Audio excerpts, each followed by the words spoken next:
The chainsaw was still chewing through my hedge when I pulled into the driveway. An HOA crew in orange vests was cutting down 12 years of my cedar privacy wall while Brenda Whitmore stood on the sidewalk with a clipboard. The branches belonged to me, the roots sat inside my property line, and half the block was already outside watching the mess spread across my lawn. My drainage trench and corner lot retaining line ran directly beneath that hedge. Brenda had no idea she was tearing into the one strip of land I had the permits to rebuild stronger than anything the HOA could regulate. Then the last section crashed down. The sound was not soft.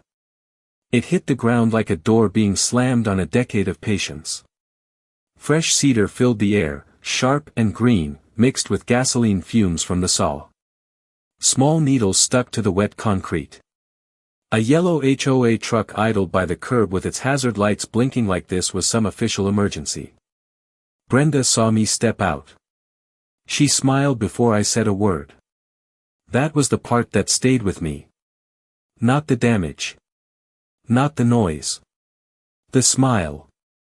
She lifted one hand like she was greeting a neighbor at a barbecue.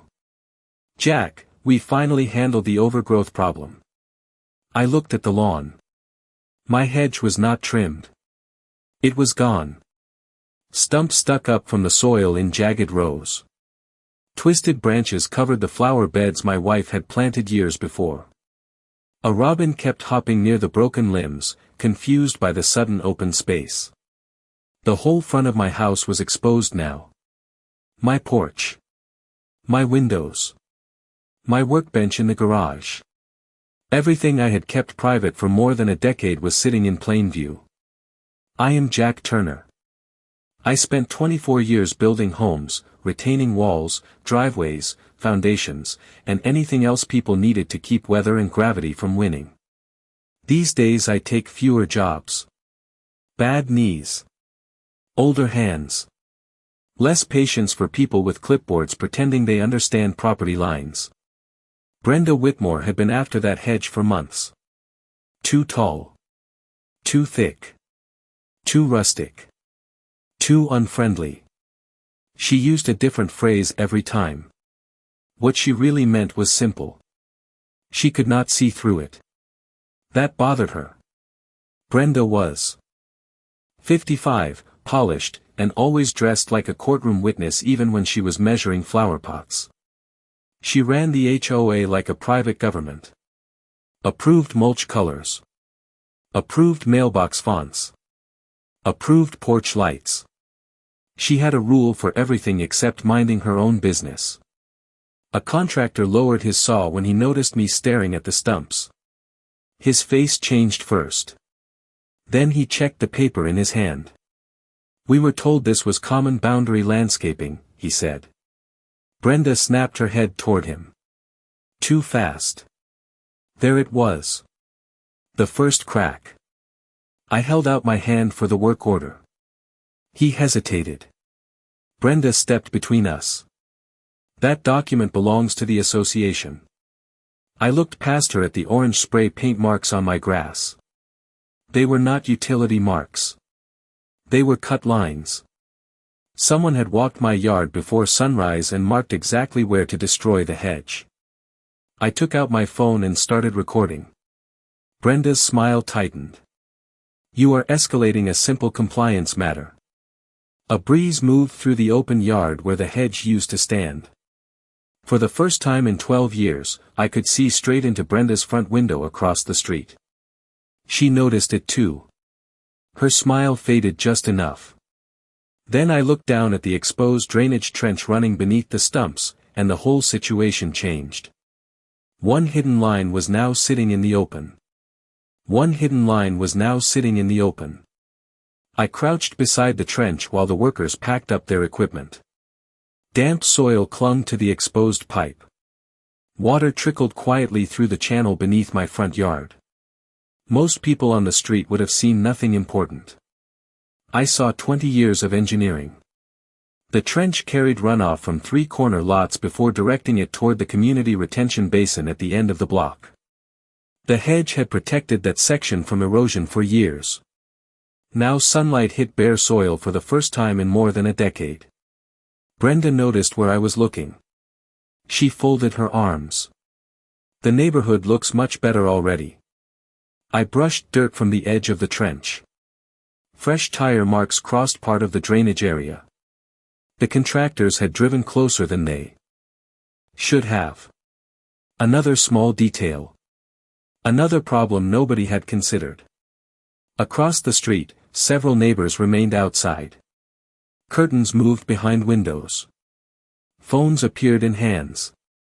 The entire block had just witnessed the HOA remove private landscaping from a homeowner's property. That kind of thing traveled fast. Brenda seemed pleased by the attention. She walked along the sidewalk inspecting the damage as if she were touring a completed project. The smell of cut cedar still hung in the air. Broken branches covered nearly half the lawn. Some sections were stacked neatly. Others looked rushed. That caught my attention. Whoever marked the removal lines had not cared about preserving anything. They wanted everything gone. I stood and followed the orange paint markings across the yard. They stopped near a survey stake I had never seen before. A small strip of fluorescent tape fluttered in the breeze. I pulled the stake from the ground. The wood was fresh. Recently installed. Brenda's eyes followed the movement. Another tiny crack appeared in her expression. "You should put that back," she said. I turned the stake over. No utility company markings. No contractor identification. Nothing official. Just a plain wooden survey marker driven into private property. The workers were already leaving.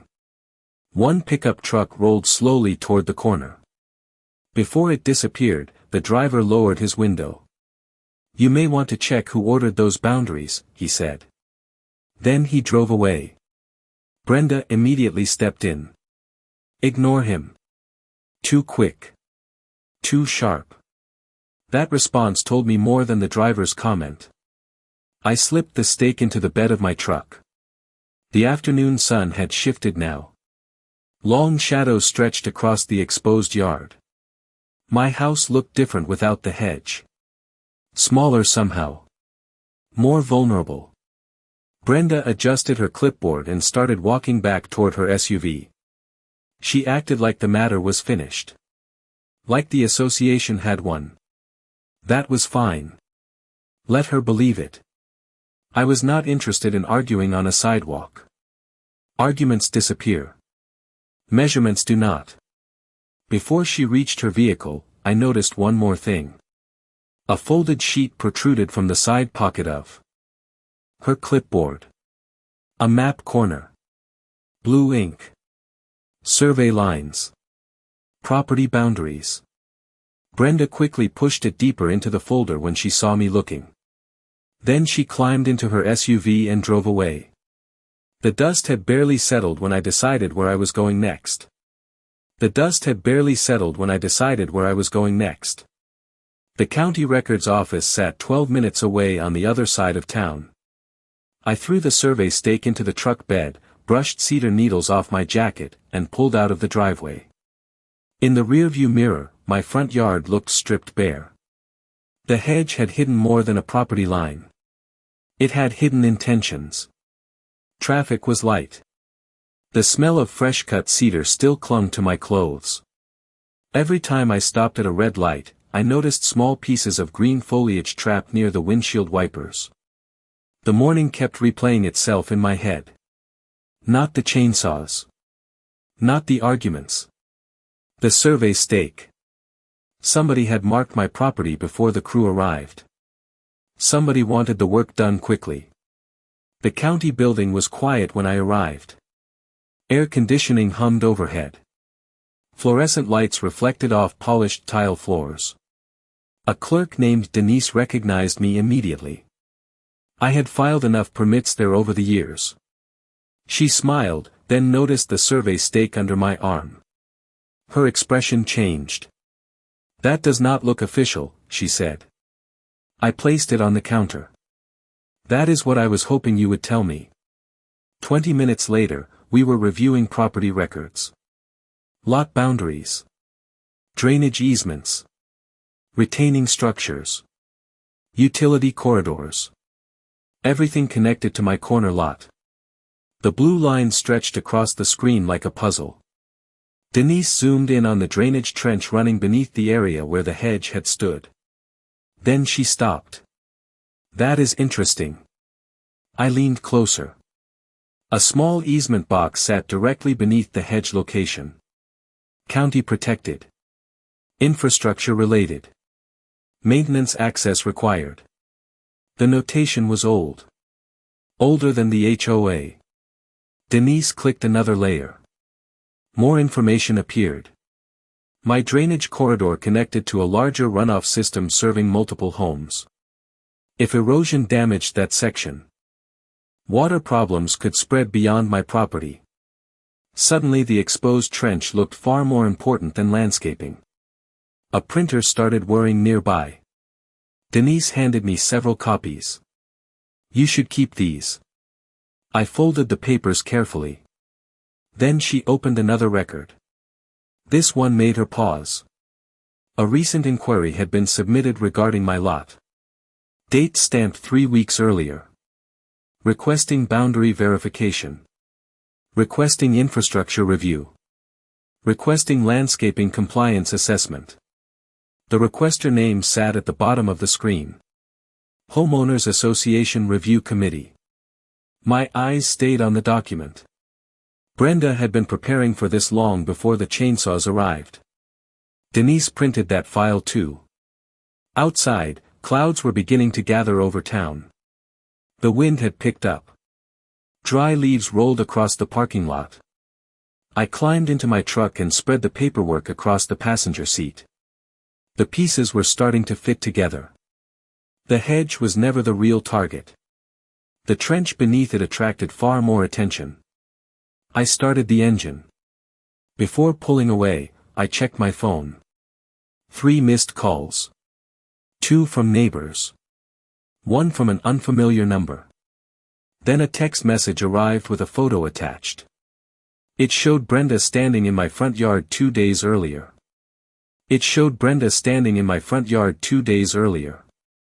I opened the image and zoomed in. The photo had been taken from across the street through a living room window. Brenda was not alone. A man in a reflective vest stood beside her holding a measuring wheel. Another person was kneeling near the hedge with a clipboard. The timestamp sat clearly in the corner. Late afternoon. 48 hours before the crew arrived. I studied the picture for several seconds. The hedge was still standing. The survey stake was already there. Whoever planned the removal had started long before anyone mentioned compliance violations. The unfamiliar number called again. I answered. The voice belonged to my neighbor, Karen Mitchell. She lived 3 houses down and spent half her retirement gardening. I thought you should have that picture, she said. Something felt off. Wind rattled through the phone speaker. I could hear lawn sprinklers running in the background. Did you see anything else? I asked. There was a pause. Then another detail surfaced. Karen had seen Brenda return the next morning. This time with rolled maps. She had spent nearly 20 minutes near the hedge and drainage area. Not near the sidewalk. Not near the street. Directly over the trench. I thanked her and ended the call. The clouds overhead were darker now. The first drops of rain tapped against my windshield. I drove back toward the neighborhood. Water streaked across the glass. By the time I reached my street, a steady drizzle had started. The exposed yard looked worse in the rain. Bare soil darkened almost immediately.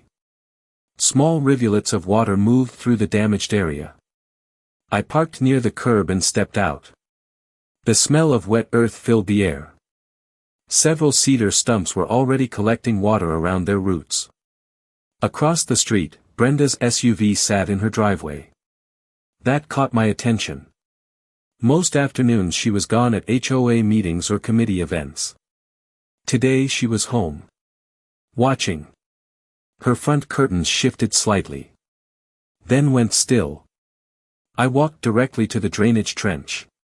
Rainwater moved faster now. The exposed section was carrying runoff exactly as designed. But something else stood out. Fresh paint markings continued beyond where the hedge had been removed. Thin orange lines stretched toward the side yard. I followed them. 20 feet.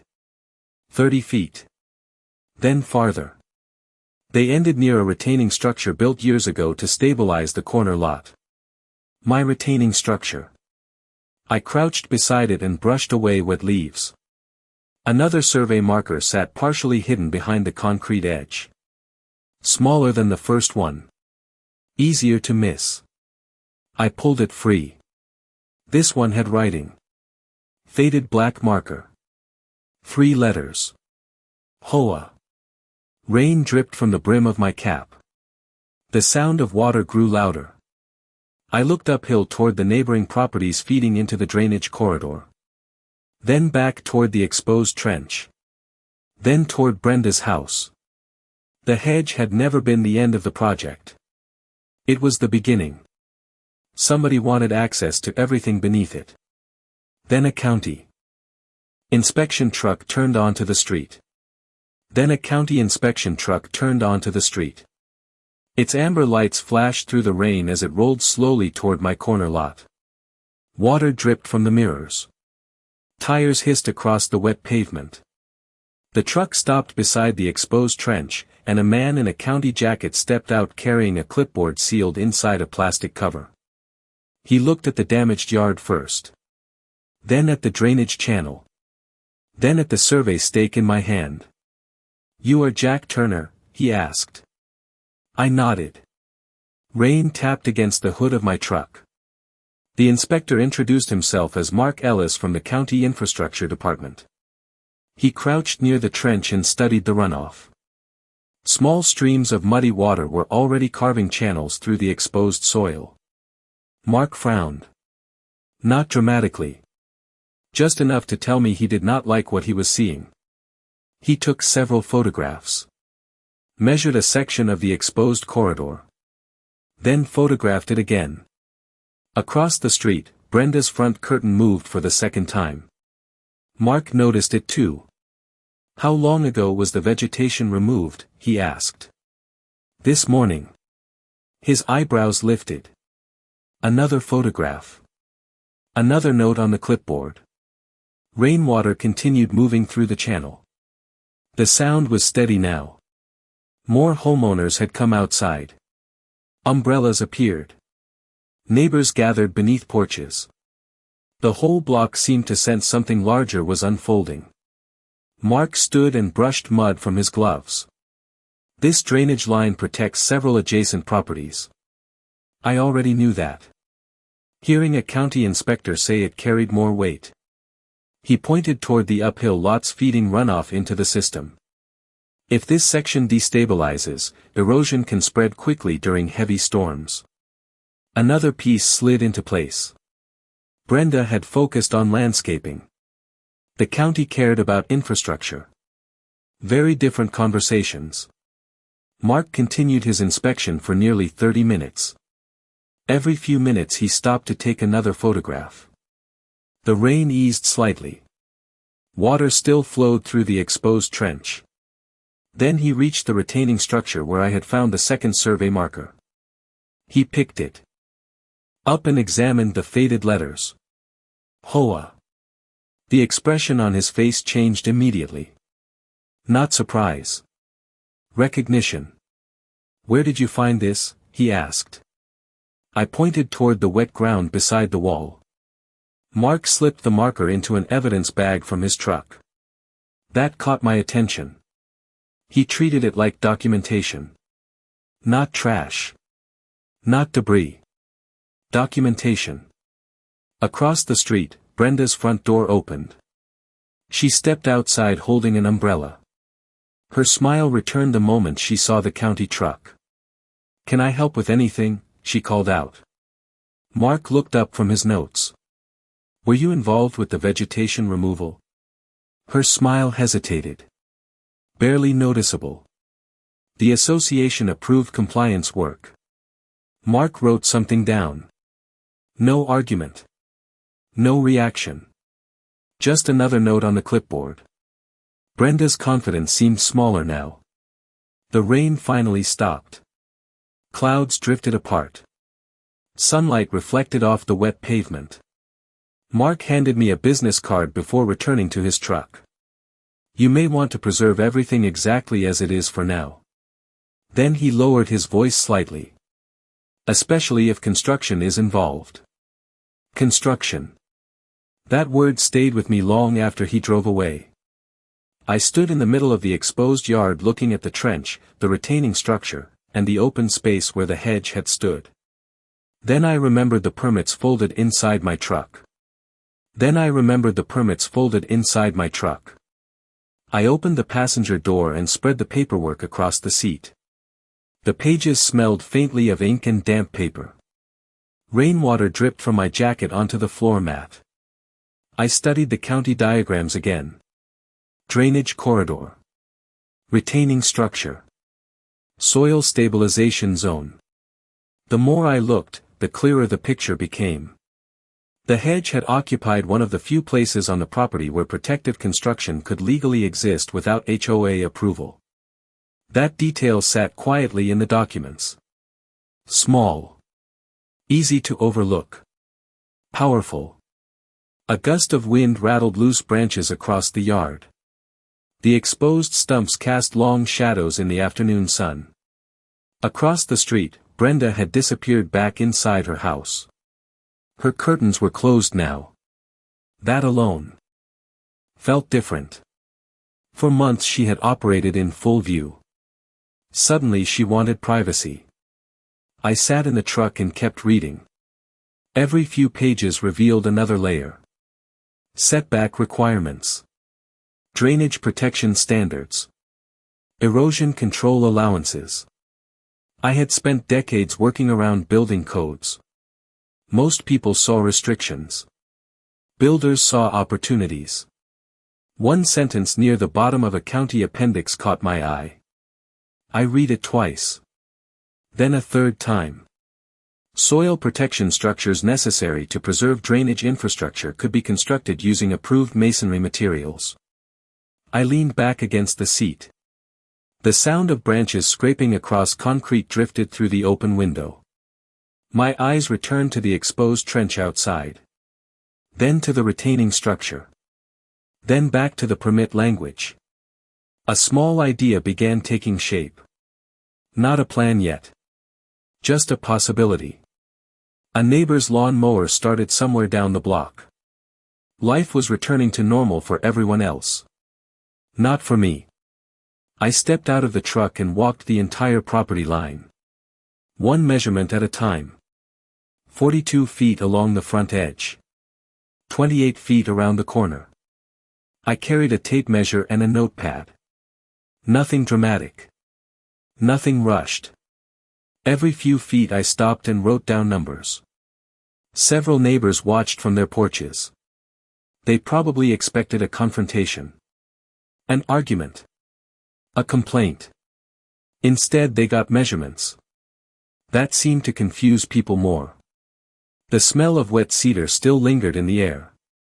Near sunset, Karen Mitchell walked over carrying a small umbrella. She looked at the ruined hedge and shook her head. "What are you measuring?" she asked. I looked toward the trench. "The future." She laughed softly. Then stopped when she realized I was serious. The evening light turned golden across the exposed yard. Water continued moving through the drainage corridor exactly as it always had. The difference was visibility. Everything hidden before was now exposed. Every line. Every structure. Every easement. Brenda thought she had removed a barrier. In reality, she had uncovered the very thing that protected it. As darkness settled over the neighborhood, I gathered my notes. And returned to the truck. The numbers worked. The setbacks worked. The permits worked. For the first time all day, I could see the shape of a solution. Then I noticed fresh headlights slowing near my property. Then I noticed fresh headlights slowing near my property. A flatbed truck rolled past the house at barely 10 miles per hour. Its side marker lights glowed amber in the evening haze. The driver looked directly at the exposed yard before continuing down the street. 5 minutes later, a second truck appeared. This one carried stacks of gray masonry blocks secured beneath straps. I watched it disappear around the corner. Then my phone buzzed. The message came from an old supplier I had worked with for years. 3 words. Materials available tomorrow. I smiled for the first time all day. The next morning arrived cool and clear. Dew covered the grass. The smell of wet soil lingered where the hedge had once stood. Before sunrise, I was already outside reviewing measurements. The numbers still worked. The setbacks still worked. More importantly, the county requirements worked. Every line matched. Every distance cleared inspection standards. Across the street, Brenda's curtains opened. She stood at the window holding a coffee mug. Even from that distance, I could feel her watching. At 7 o'clock sharp, the first truck arrived. Its diesel engine echoed through the neighborhood. Several homeowners stepped onto their porches. The driver backed carefully toward the corner lot. Hydraulic brakes hissed. Chains rattled softly.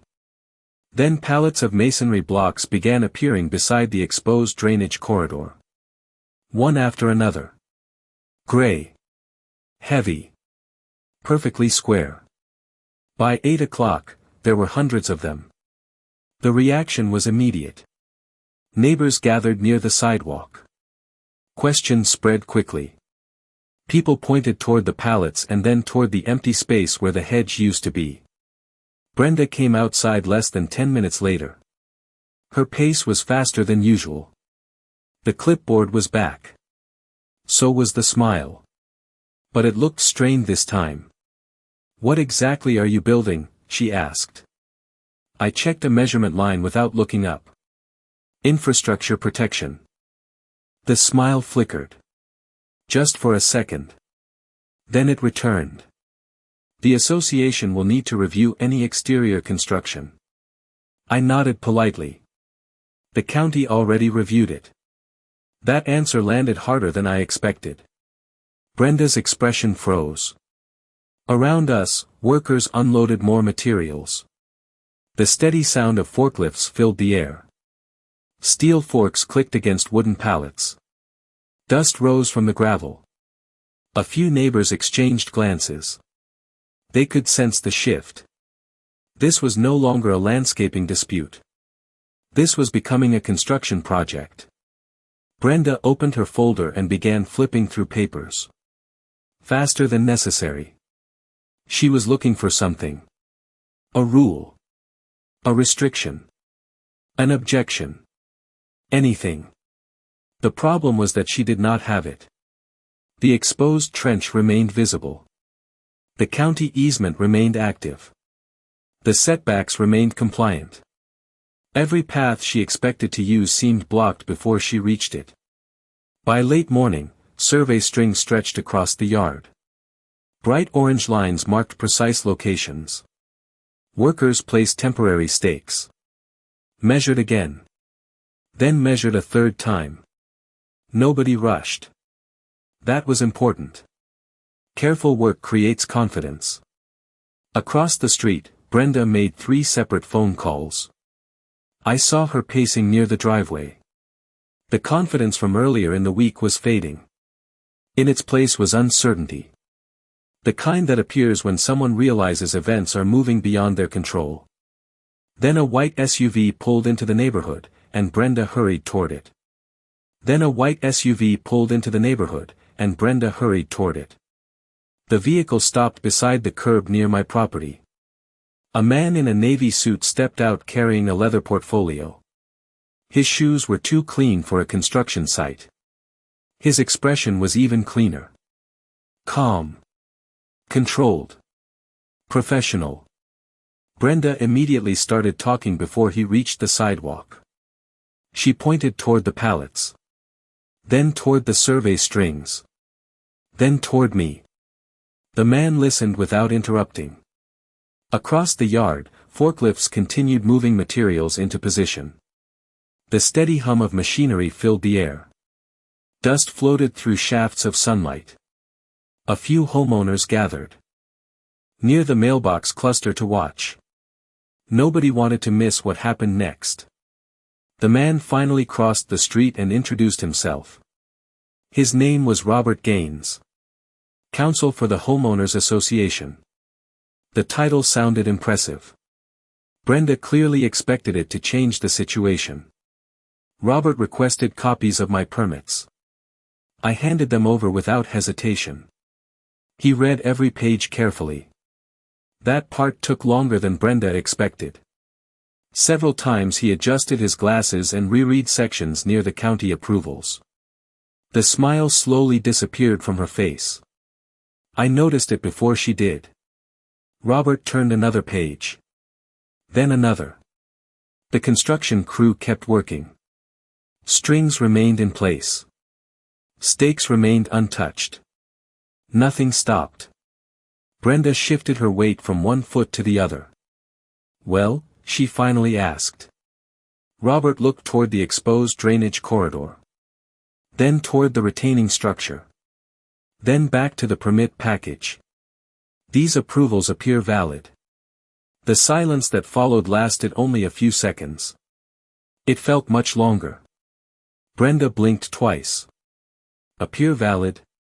Robert nodded. County approved. Infrastructure related. Easement protected. His words landed one at a time. Each one removed another option. Around us, neighbors exchanged looks. Some tried not to smile. Others did not bother hiding it. The situation was changing in front of everyone. Brenda lowered her clipboard slightly. Robert asked a few more questions. Distances. Setbacks. Materials. Drainage specifications. The answers were already in the documents. Every response led him back to the same conclusion. The project complied. By early afternoon the first course of masonry blocks was laid out along the marked alignment. Not stacked yet. Just positioned. A preview of what was coming. The gray blocks stretched across the corner lot in a clean, deliberate line. Homeowners stopped during walks to stare. Drivers slowed as they passed. Even people who rarely paid attention to HOA drama were suddenly interested. Brenda remained near the curb for almost an hour. Watching. Calculating. Searching for a way around what was happening. She made more phone calls. None seemed helpful. Robert eventually returned to his SUV. Before leaving, he spoke quietly to her.